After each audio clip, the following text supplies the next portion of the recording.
driving daily results on our national strategy to defeat COVID. Let me tell you about the agenda today. CDC Director Dr. Walensky will give a brief report on the state of the pandemic, and then Dr. Fauci will provide some important scientific updates. Then I've invited Tim Manning, who coordinates our supply chain, to provide detail into questions many of you have had about how we are scaling production of vaccines and other things, including by using the Defense Production Act. We're going to discuss three specific ways we're using the Defense Production Act. First, to increase existing supply of vaccinations Americans need. Second, to scale production of the tests that Americans need to get back their lives. And third, to reduce our long-term dependence on foreign production of supplies that we need to protect our workforce and fight pandemics. Before we get to that, I have an announcement or two to make at the top. So on Monday, you heard me announce that the Biden administration will scale production of at-home COVID tests from a company called Ellume. At-home tests are one of the key steps to getting back to normal life. We announced that by the end of the year, Ellume would be producing 8.5 million tests. Today, you'll hear even more action on testing. We will announce that 6 more companies will surge manufacturing of at-home test kits, with the goal of, by summer, having millions of Americans being able to access at-home tests at a multiple of what we talked about on Monday.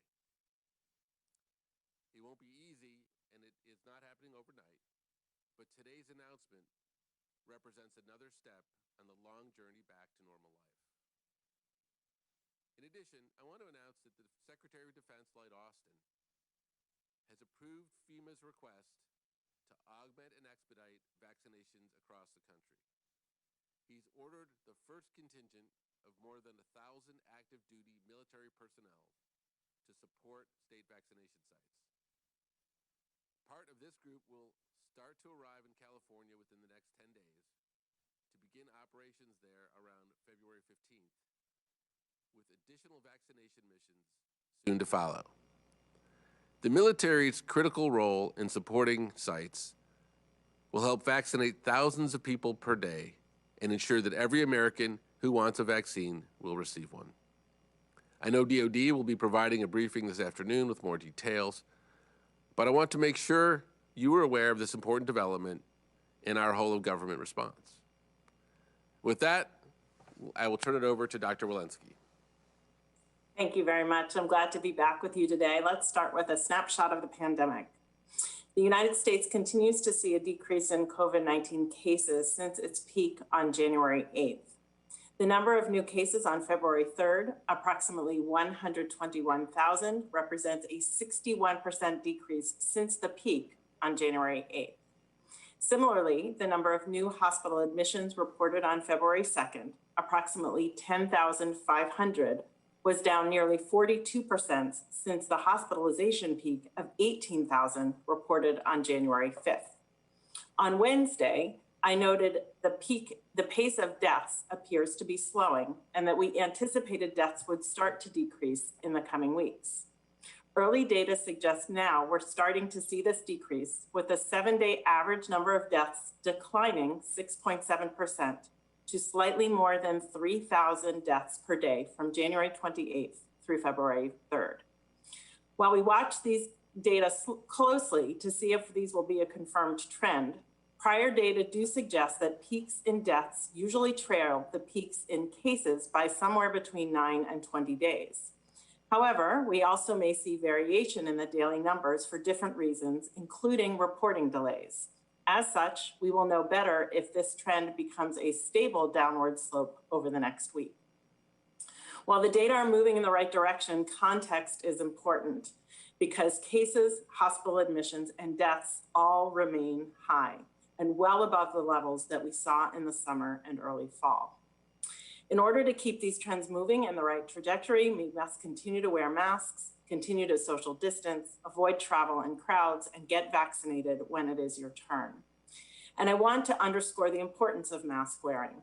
Today, CDC will be releasing 2 reports in the MMWR that describe the decline in COVID-19 hospitalization growth rates when statewide mask mandates are in place, as well as a study detailing face mask use among college students on college campuses with mask mandates.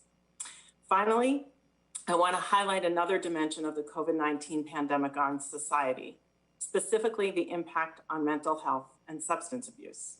Yesterday, CDC reported a study in the MMWR among US adults and found that 28% reported symptoms of depression, 8% reported suicidal thoughts, and 18% reported they had started or increased substance use to cope with emotions during the pandemic. The study also found that these outcomes were higher for some racial and ethnic groups, including Hispanic adults. This study underscores the need to ensure that the response to the COVID-19 pandemic includes attention to behavioral health needs of communities. And it reminds us that the longstanding systemic health and social inequities have put many racial and ethnic minority groups at increased risk for poor health outcomes, including COVID-19. And it underscores the need for health equity to underpin everything we are doing in response to this pandemic. Thank you. I'll now turn it over to Dr. Fauci. Dr. Fauci. Thank you very much, Dr. Walensky. What I'd like to do in the next couple of minutes is just to bring you up to date on one of the issues that we discussed at our last briefing, and that is the progress along the way of the J&J on the basis of the data from their ensemble trial in getting the information to the FDA, examining it in preparation for the possibility of an emergency use authorization. The data are now with the FDA. They are examining it. They have scheduled the advisory committee, their VRBPAC, the Vaccines and Related Biological Products Advisory Committee, which will meet in 3 weeks. So let me just very briefly review for you where we are and where we hope to go. As you know, the data on efficacy of this ensemble trial, which involved 3 countries, the United States, Brazil, and the Republic of South Africa, showed an overall efficacy of 66%. But when you unpacked from the different countries, you had a 72% efficacy for mild to moderate disease in the USA. In the Republic of South Africa, which, as you know, is of concern to us because of the mutant and the lineage that is now dominant in the Republic of South Africa, namely the B.1.351. In that, the protection against moderate disease was 57%. But the good news is that when you looked across all of the countries, the protection against truly severe disease was well over 80%, in fact, about 88.8%. Also of interest is that in the South African study, as well as all of the others, there were essentially no hospitalizations or deaths. So the sobering news is that we are dealing with variants, antigenic variation, which does have clinical consequences, as I mentioned on the last press briefing, of escape from some of the monoclonal antibody protection and a diminution in some of the protection that we have from the current vaccines. But the somewhat encouraging news is the rather complete protection against very severe disease, including hospitalizations and deaths.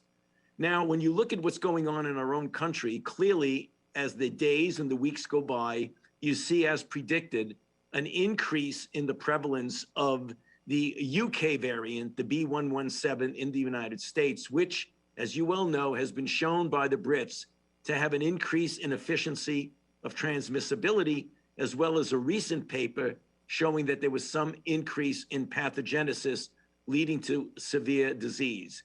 So this is something that we will have to deal with because this is something that's expanding in its prevalence in the United States. The point that I want to make and end with is something that I said last time that I really think it's important for us here in the United States to realize, that the evolution of variants occurs only when you have a certain degree of replication of the virus in the community. And that means spread from person to person. Viruses will not evolve and mutate if you do not give them an open playing field to replicate in essentially an unbridled fashion. For that reason, the message that we keep giving, that Dr. Walensky and I and others on the team keep giving, is that now is the time to do a couple of things. One, double down on the adherence to the public health measures that we talk about all the time, the uniform masking that the president has spoken about, the physical distancing, the avoiding congregate settings, particularly indoors, and the washing of hands. At the same time, as another very important mechanism of dampening down the replication in a given community, is the distribution efficiently and effectively of vaccines. You'll be hearing about that in a moment, but the message that we have, when a vaccine becomes available to you, get vaccinated. You will not only be protecting yourself, your family, but you will be making a major step in a positive way to protecting the community. I'll stop there and back to you, Andy. Thank you. Tim? Thank you, Andy. Thank you, Dr. Fauci, Dr. Walensky. So first, since I may not be as well known as Drs. Fauci and Walensky, please allow me to introduce myself. My name is Tim Manning. I'm the National Supply Chain Coordinator for the COVID response. I'm an emergency manager, having done disaster and emergency response for the past 25 years. And I've worked at the local and state level and served as a deputy administrator at FEMA for 8 years. I've also been a firefighter and EMT, and I know firsthand the importance of having the equipment and supplies you need when you need it on the front lines of a crisis. Right now, I work with teams across the government, from the Department of Defense to the Department of Health and Human Services, to ensure our country has the supplies we need, not just now, but into the future. That's why on day one, President Biden signed an executive order directing us to use all necessary powers, including the Defense Production Act, to get this pandemic under control. In fact, the administration identified shortfalls in 12 critical categories of supplies. And today, I'm announcing 3 ways in which the administration is using the Defense Production Act authorities to fight this pandemic. One has an immediate impact. One will be felt over the next few months, and one will help diminish our reliance on foreign manufacturing for PPE over the long term. Our first action gets Pfizer more equipment and supplies that are enabling them to ramp up production and deliver more vaccine faster. Our second action will deliver more than 60 million point-of-care tests or at-home tests by this summer, and that's in addition to the news Andy announced on Monday about the Loom test. Our third action will help America produce more surgical gloves that our frontline workers desperately need. So let me start with increasing vaccine production. Since January 20th, we've increased the vaccine supply we are providing the states by over 20%. Right now, one of the factors constraining increased manufacturing of vaccines is limited equipment and ingredients. That's why we're leveraging an important power of the Defense Production Act, the ability to ensure that supplies and material critical to our national defense are going to areas of greatest need. This is called a priority rating. If the federal government puts a priority rating on a contract, it means that company can, say a vaccine manufacturer, gets first access to the product they need before anyone else.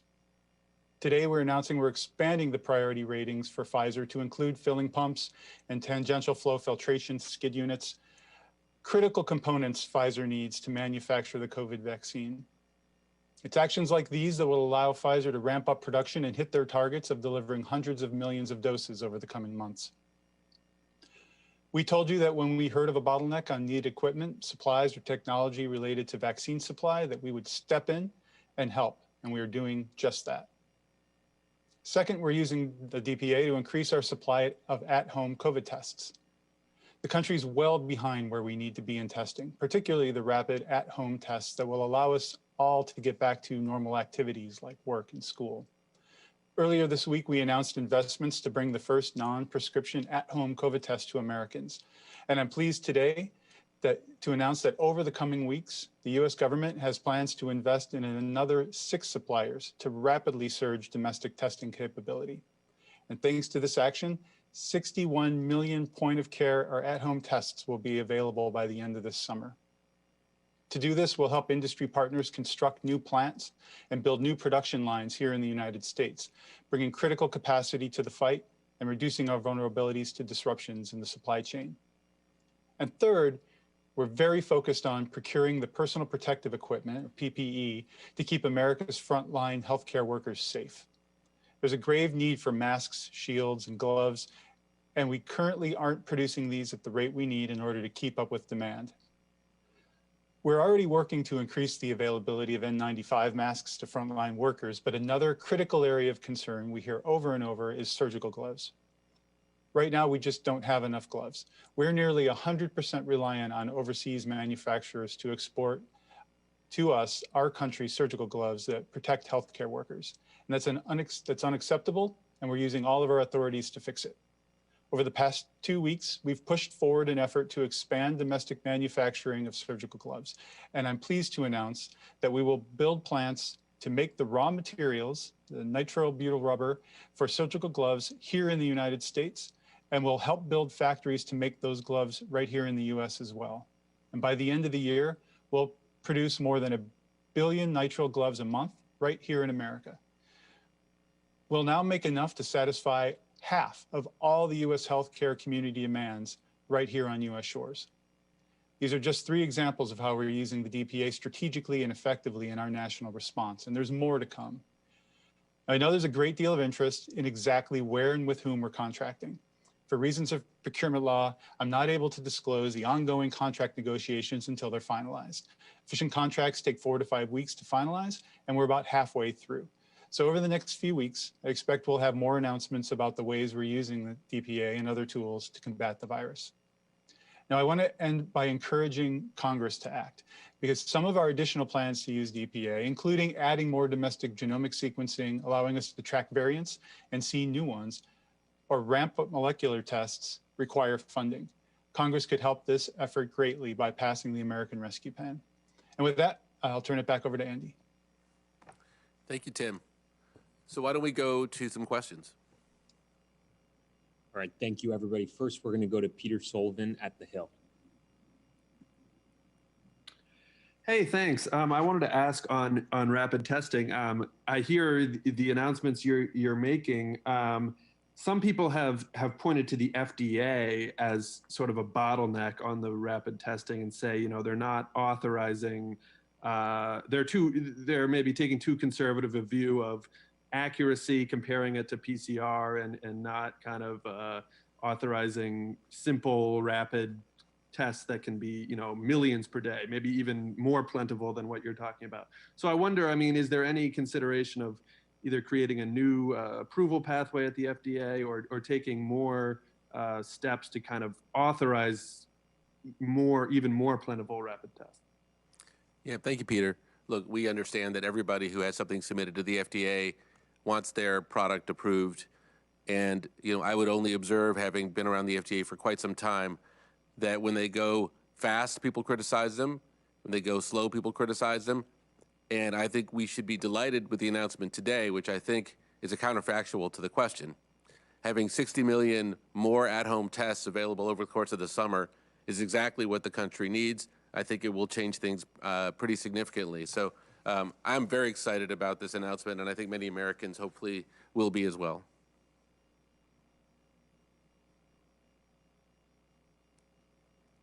Great. Next, we'll go to Michael Wilner at McClatchy.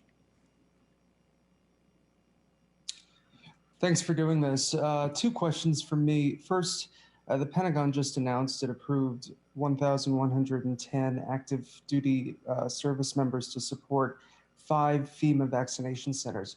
Can you tell us where those vaccine centers will be? And secondly, the national strategy says that the administration plans to accelerate the pace of vaccinations by encouraging states to move through priority groups more quickly. So what does more quickly mean? Can you be specific what your guidance has been to states thus far? And if you're leaving it to states to manage, what about your guidance is different from the prior administration, which also endorsed the ACIP guidelines? Yeah, thanks for the question, Michael. I believe the Department of Defense is going to hold a briefing this afternoon to answer questions specifically about their announcement. All I can tell you is that it is such a critical part of our all-of-government response and the teamwork that I've observed. since I've been here.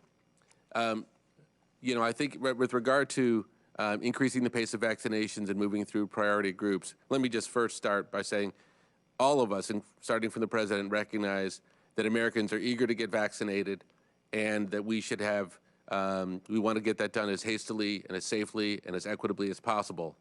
I would love to tell you that we are sitting on stockpiles of vaccines that we found when we came here, but unfortunately that's not the case. What we've done is we have been distributing vaccines as quickly as possible, and we've increased now 2 periods in a row the amount of vaccines that states are getting.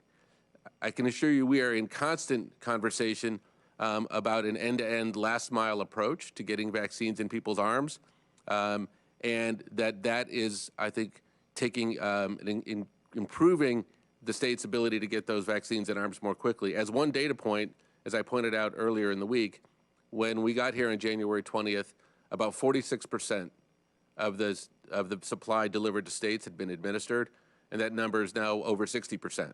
I'm not going to speak to the administration before ours that when we weren't here. I mean, we're looking forward. We see lots of improvement opportunities. I think we've taken some, and we're going to work with states to find additional ones.